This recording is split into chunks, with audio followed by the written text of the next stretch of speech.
सुगनी भी मर गई वहीं पर। सुन ला कथा पुराण भाई अयोध्या में जन्मा वीरानी नगरी।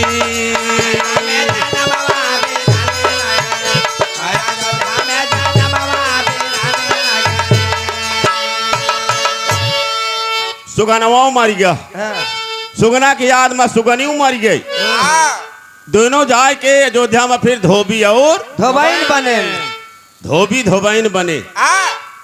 सीता जी का जो रावण हर के लई गया ना,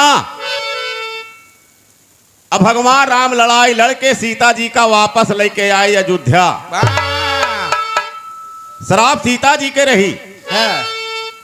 जब अयोध्या लेके आए सीता का लाई के अयोध्या में छोड़ देहन, लेकिन हर भगत जी याद करता है। लेकिन कहना बा कि है कि मोरे राम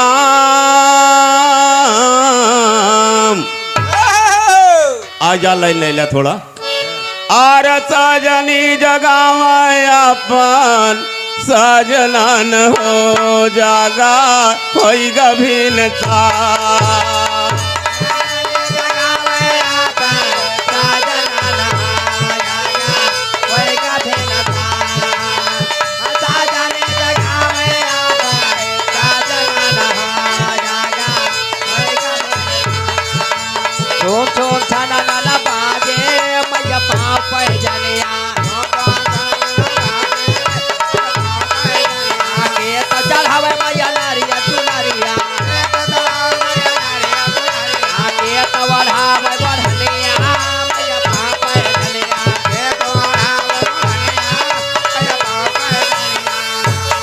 सजनन हो जागा कोई गभीन का।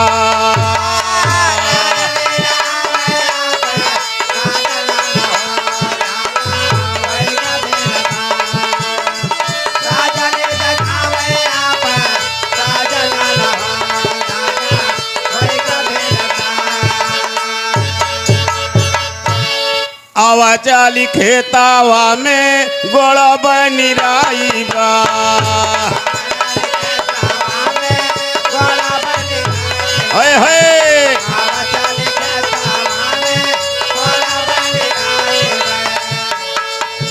कई के में नहाता या पना फसल उगाई बा।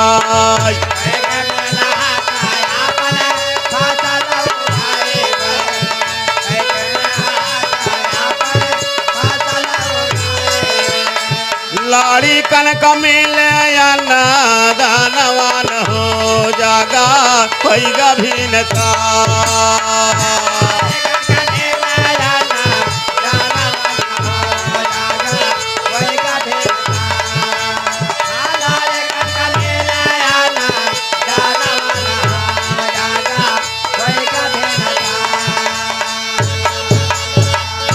पांची बसेरा छोड़े बोले लागी कागा।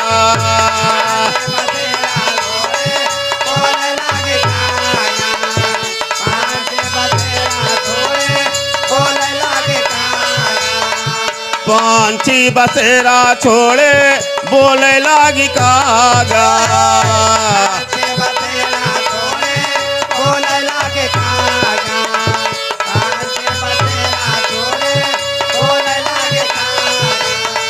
माई जी की गोदिया खेलाना लागे लाला।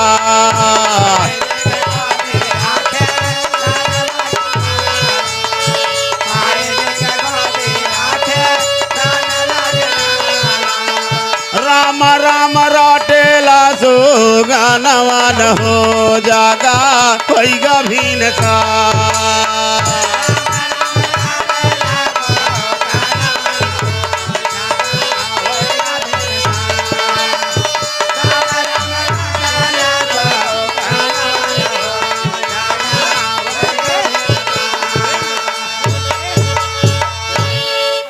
लेकिन देखें आज